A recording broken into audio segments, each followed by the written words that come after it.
Hello. This five-voice fugue is truly, as Mademoiselle Boulanger used to tell me, a great companion of life travel. You see your children grow up if you have, you see your students grow up if you have, and you see these voices in the writing grow up, multiply, blossom, flourish. None of the later entrant subjects cancel the preceding, they just enhance it. Everything seems to have some kind of an organization that gives you the sense of peace of mind. The resonance before you start and your inner hearing, and the resonance after you finished, and your outer projection combined. It's the quintessence of reflection and introspection, of meditation. Not one part in these 5 parts is there to accompany the other, though they do by complementing each other. Like fishes in a fish tank. There's no collision, and if there are effects of expression on top of the mathematical organization of these giant crossword puzzle, if you want. It has a heart and it has a brain. It has a soul and it has a meaning. At least it brings a sense of meaning for a moment of life, a reflection. And no matter how many times I think of this fugue, I sing this fugue in my mind, I had as child copied it by hand and had to, by Mademoiselle Boulanger's advice and homework search for me to comprehend the voices and their motion, their voice leading and the way they interact by copying it by hand from memory on 5 stops with the clefs. Though I keep in front of me the score Mademoiselle Boulanger used to use with her handwriting and her structured meter of 115 bars from which to, on the bottom of the page,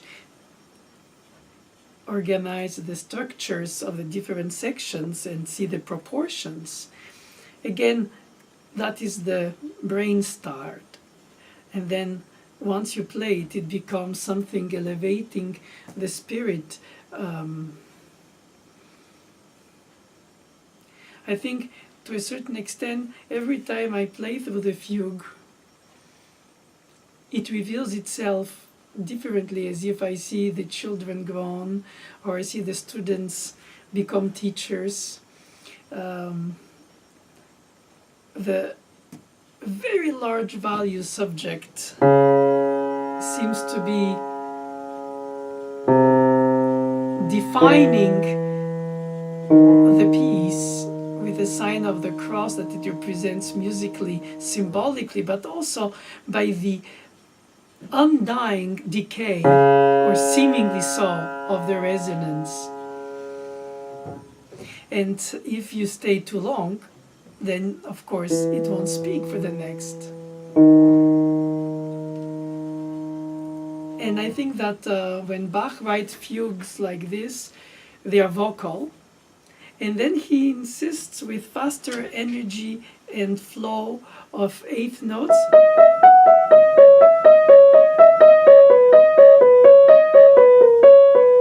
which is as neutral as it can get, but flowing and in a way espousing every other section that has more specific thematic material, as this striking theme with this diminished 4th, symbolically the cross. And then you have the 3rd element, I find to be the most human, with a feeling of emotion over brain, at least in my understanding. The insistence, the repeated note that goes into the will, and then the expression of tenderness at the moment where the appoggiatura resolves. And so you have a sense of timelessness, a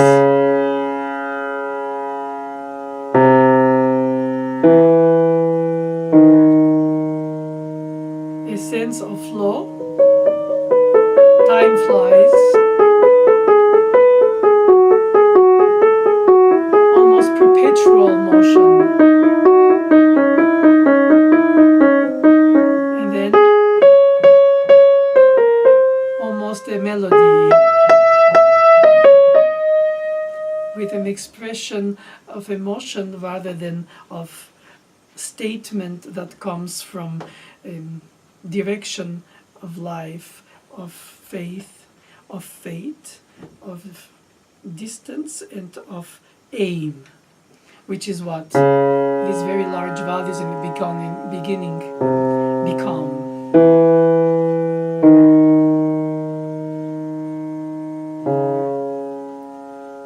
And the more the voices are superimposed, and he wrote 5 of them for most of the fugue,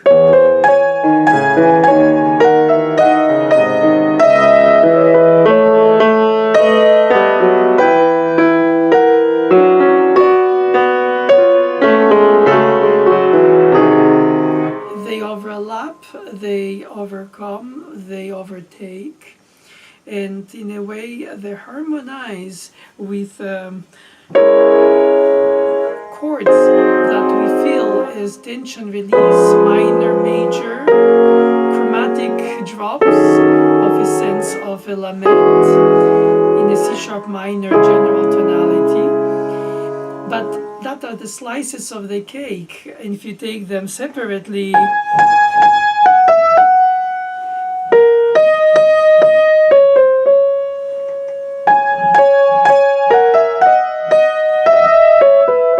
and then under there, the flow of the river.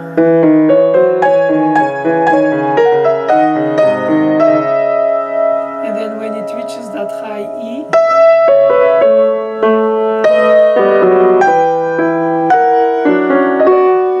it retakes the first values, very large values, subject.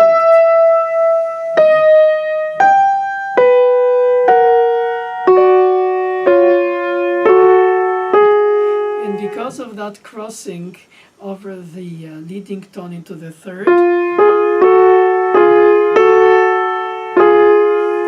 he uses it in the same range, so it seems to be almost like thirds, but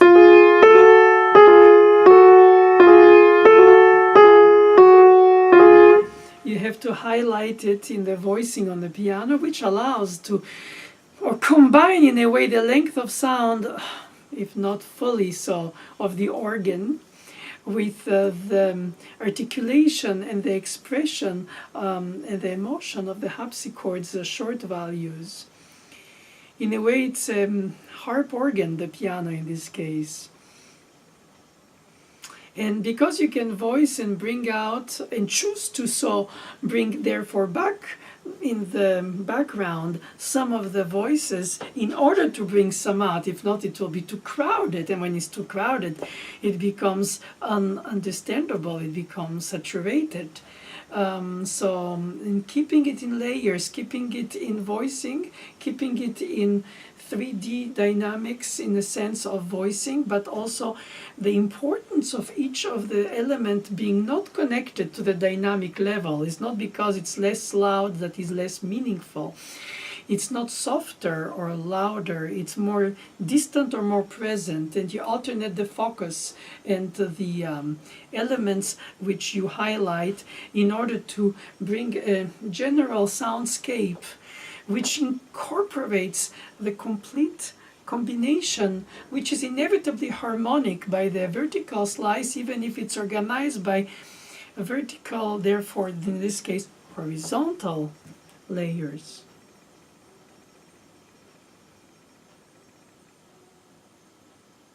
Sometimes it's easier to think one, sing one, play one, but if you all play them, you have to think them as different. Perhaps timbres, oboe, bassoon, I don't know, violin, cello, that's the color. But here it's more about the difference in character between the three, if not subjects, at least secondary subjects compared to the original first.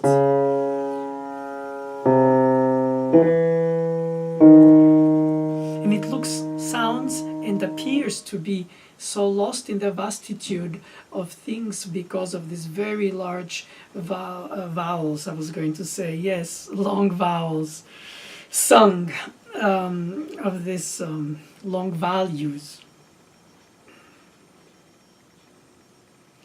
And Mademoiselle Boulanger used to quote a statement by Pascal about the vastitude of the infinite spaces frightens me, meaning the place of mine in the universe is frightening because I realize how small or insignificant I am in terms of the vastitude of the elements or the spaces, or in general the space. L'espace de ces espaces infinis m'effraie. And so, in the beginning, there is a sense of being lost in the emptiness. But this emptiness is filled with inner life. And when the two voices start becoming a dialogue, literally dialogue, then a trialogue, the contra-subject being slightly more moving in faster values, you still remain in a slow, flowing values which require a legato overheld. At least I think so.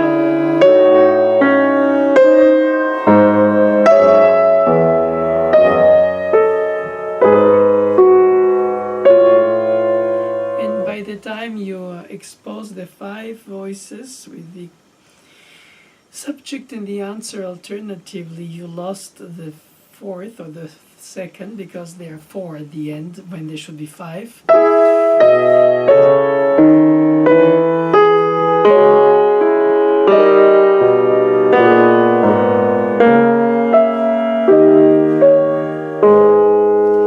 Another thing which is very important is to follow always the melodic meaning sentence-wise, narration being of the very end of the subject, not to forget it or drop it because of your attention being put on the new entrance of the other voice, would it be answer or another subject. And it's very tempting to do because you sort of make room for the new one to come out. But you have to finish the G sharp.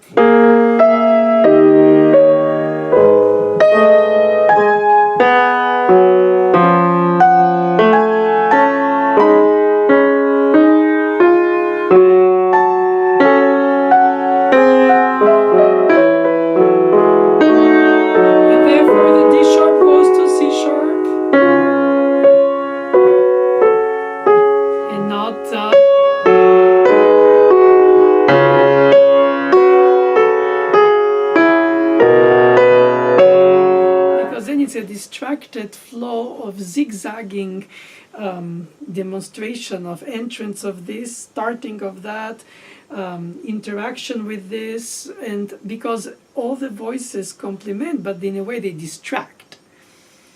And in order for them to complement more than they distract and to construct more like in a tree with many branches, from which the single root started in the beginning with the long subject lonely presented, I think you have to hear them innerly before you play them in order to follow them equally in terms of anticipating their movements and then displaying them in the legato of your piano playing. Sometimes the playing does not correspond to the inner hearing, but the opposite would be dramatic too, because if it's mechanically played by the notes but the inner hearing isn't there, it's mindless. So it's important to find the balance between the analytical knowledge of the piece from the point of view of the DNA of the structure of it, as well as the representation of the piece, the incarnation of the piece, which you play through an instrument, not to seduce, well, perhaps to a certain level of seduction, if that is the right word. Conviction, I would like to prefer, but perhaps a little bit of both. There is seductive quality in conviction. Making cheap philosophy here. Not good enough with words for that myself. But in any case, there is a sense of beauty that comes out of the music itself and that you need to serve, of course, but you still need to carve, to shape, to characterize to a certain extent, to input your own self in it. You cannot just stay and watch it from the window display and say, oh, this is the universe, these are these planets, and that's how they move around each other in this kind of velocity, and this is the celestial organization. And yeah, of course, you watch it, you're not part of it because you're not part of them, but you observe them. And by observing them, by observing the five voices, the way they involve each other, they evolve from each other, they evolve into each other. And therefore the thematic material going from the whole notes to the eighth notes to the quarter notes, you have the impression that a whole universe is being erected in front of your eyes in a way that is, I always think of it as a virtual universe, perhaps a birth of some distant planet system that it's observed from far away, but implementing a certain conviction means that you're part of it. You're not making it because it's made before you. You're not supposed to add makeup on it because it doesn't need that, though it needs your involvement. The problem is to find how much to not over-involve yourself while still bring out things that are your point of view. It doesn't mean that you change the structure, the meaning, and the construction of the piece, regardless if that is the original instrument or not. It's how you hear the voices interlace and become, in fact, reveal themselves as a group in a different way every time you play it. In that sense, I don't tire playing this fugue, not because I try to repeat what I've done, but because it reveals itself differently to the point to which I'm sometimes drawn into a surprise. I could almost stop, not because I don't know it, but because I realize I didn't see at certain aspect of certain section a certain point of view which a certain voicing can highlight in a way that all of a sudden I don't recognize the spot, almost. And I think it's a very pleasant feeling to transmit something anew. It's like you say to your mother, I love you, no matter what age. Even if it takes different meaning, it just has that same, hopefully, sincerity and essential, or your spouse, or whoever, your child, or your pet, or your fugue. You tell them you love them, and then you feel in interaction. You almost, when you know the piece, you don't know the piece. You know that you don't, but you realize that there is always the pleasure to go through the garden and see how it looks in this season, in that light of the day, and with this raindrops or with that sunshine, and all of a sudden it reveals its character, its mood, so differently. It's never boring, never twice the same, not like anything other than the essence of things that always remains more deeply so and more revealingly differently so at the same time. You can choose to be more matter of fact, organize, and finger memorize, and then disconnect yourself from a certain level of emotional or sentimental connection to the piece, like this old friend with whom you travel through life, as I was saying in the beginning today of our meeting about Mademoiselle Boulanger telling me, tu verras bien, c'est un voyage, un bon compagnon de voyage. And this companion of the triple life of life keeps on giving. When she told me that, I was a child and I didn't imagine the voyage of life I had yet, other than in a nebulous way, as it's mostly the case for most very young people, obviously, and that's healthy. You don't see the end at the beginning, or if you do, you get anguished, and hopefully you don't. Or even if you're aware of it, you should ignore it, because you have to produce, do, give, share, mean, organize, rethink, try to better. Perhaps it's utopia, perhaps it's conviction, perhaps it's faith, perhaps it's fate, but one way or the other, this text was there before us, will be there after us, but while we are with it, it is ours too, and mine shared with my students, mine shared with you, mine shared with my teacher, even in absence, long absence already, almost 4 decades, but seems to be yesterday, sitting next to me while I sight read, discover, and marvel in front of all these beauties. I remember so clearly, as if it's yesterday, the coda, which should have gone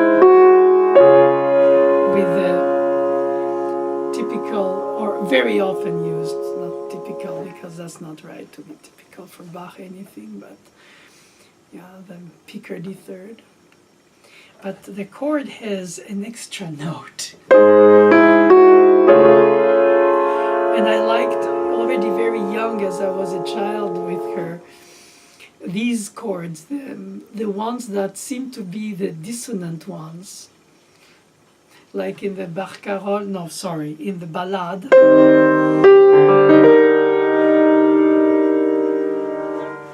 They seem to call for a resolution that seems to not to come, or if it does, it delayed so much that you don't realize it, but you're still under the emotional shock, if not shock, at least feeling, for a lack of a better word. I don't have enough vocabulary.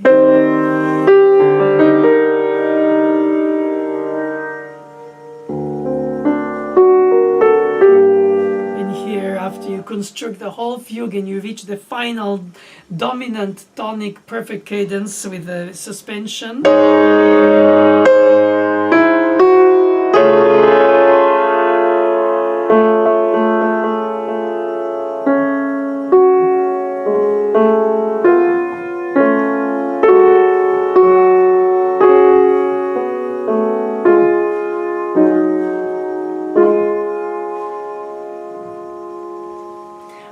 liked, since I was a child, these moments of a piece of music where you have a harmonic, perhaps in this case, anyway contrapuntal, but harmonic in the sense of slice of the pie, the chord that sort of, in its contradiction, summarizes the intensity and the progressively harmonious build-up of all these exponentially expanding and complementing each other voices.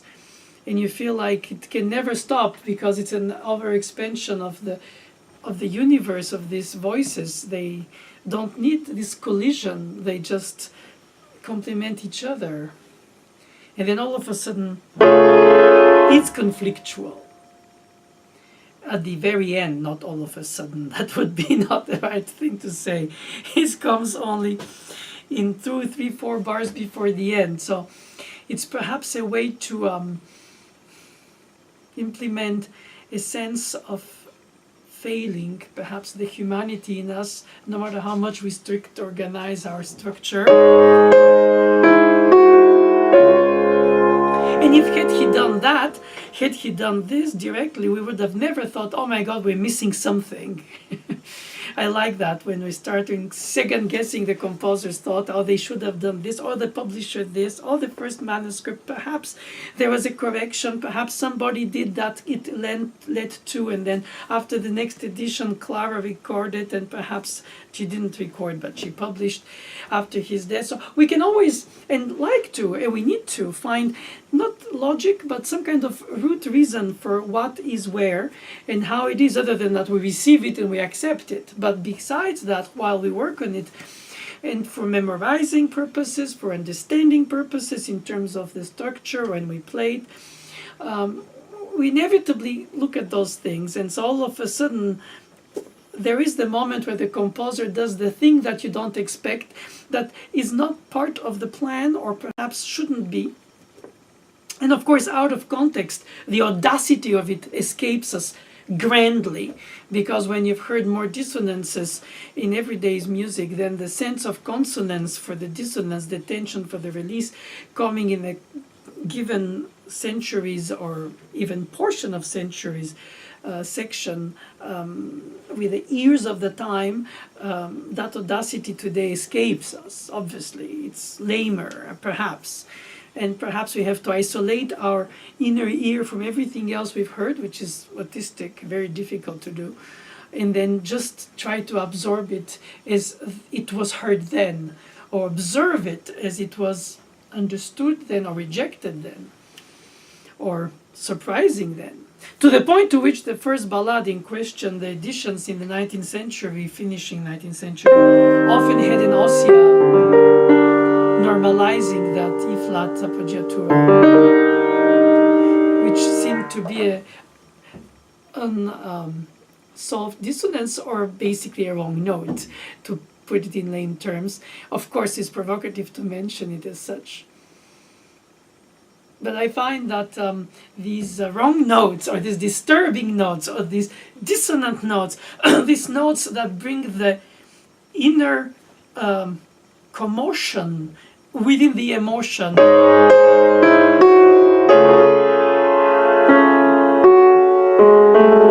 once you've heard it, as I discovered it as a child, it doesn't cease since then to stab me, so to say, in image. So much, I know it's there, I know it's going to come because I know the piece by now. It's not I'm pretending that I forget that it's going to happen, and it is just that I realize how much the tension built up towards this final cadence, and this chord comes as when it should be the final in major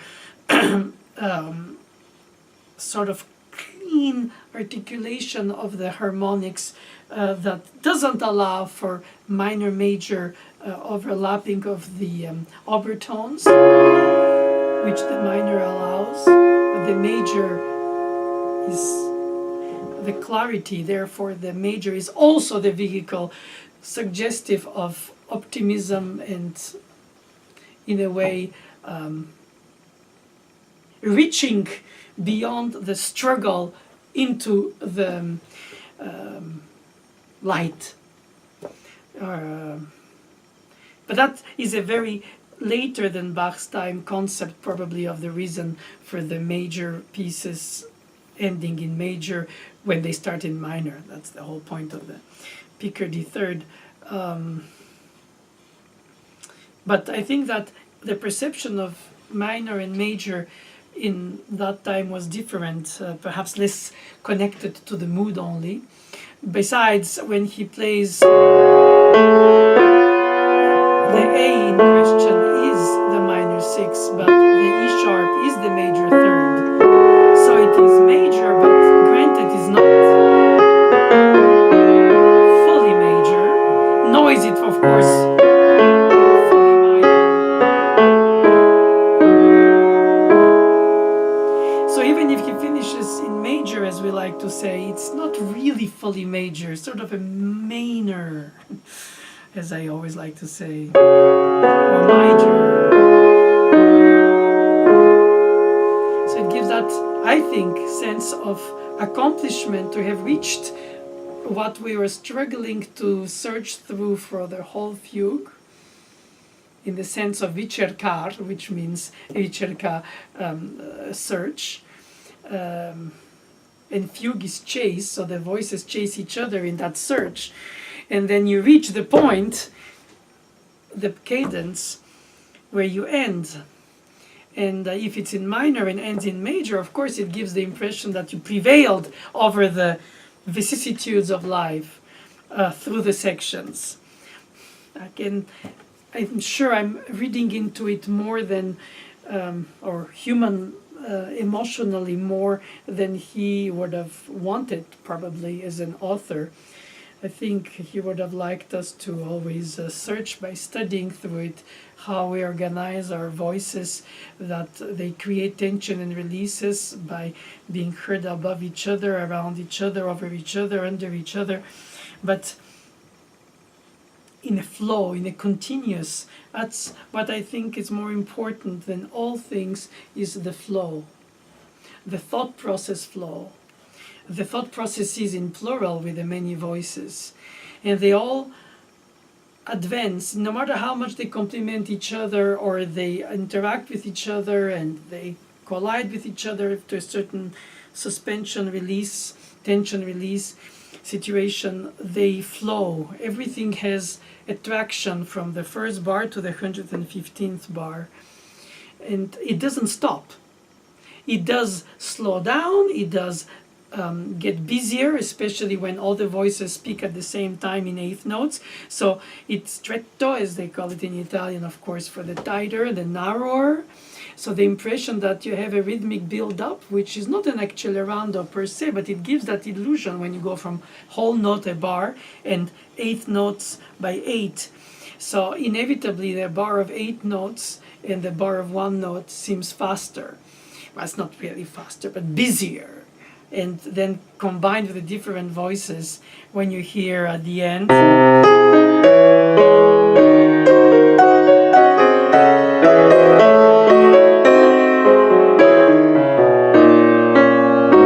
and here you hear just the subject alone.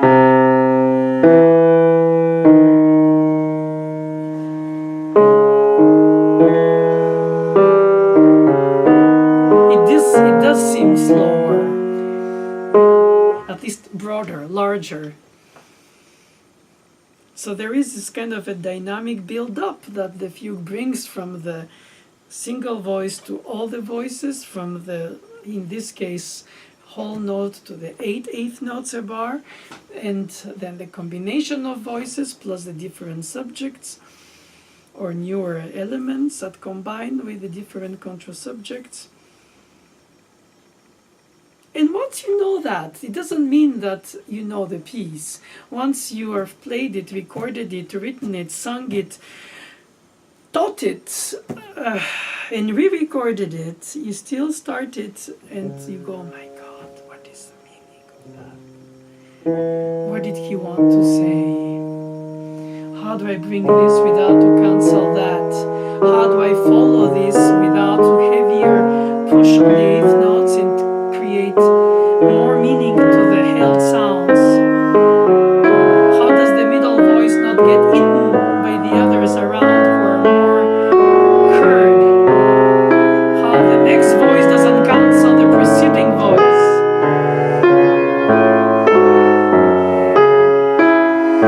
How this one is not too bright? And what happened to my fifth voice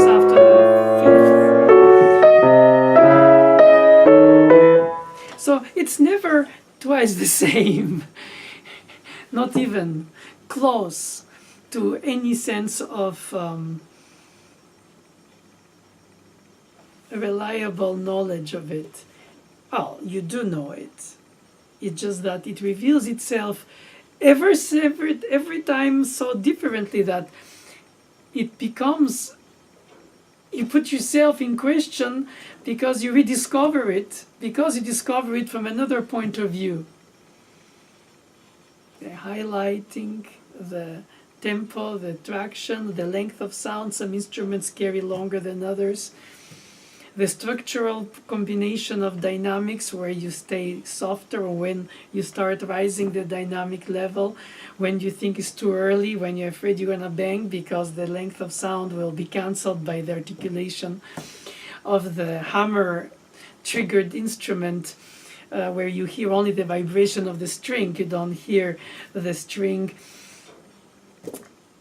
exult in its own lifespan. It's only a decay, but then it's an illusion of not decaying by the other voices complementing. And I think therefore it remains very healthy humility trip. No matter how much you think you know it, you really don't know it. You put yourself in danger and you discover it all anew while you play, and you hope to follow better the flow of the events. Anticipate them in thought, hear them in your inner ear, expect and wish them, combine with what you produce and hope that what you produce in terms of the sound output that connects to the listener corresponds or doesn't betray the way you think, structure, organize, hope, imagine, conviction and emotion all combined in you. And you hope to reach this unadulterated truth between what you hear innerly and what reaches the audience through the instrument, and your capacity to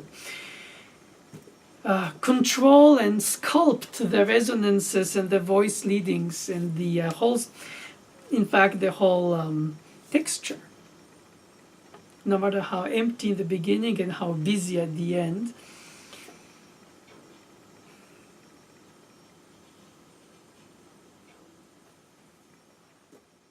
Thank you.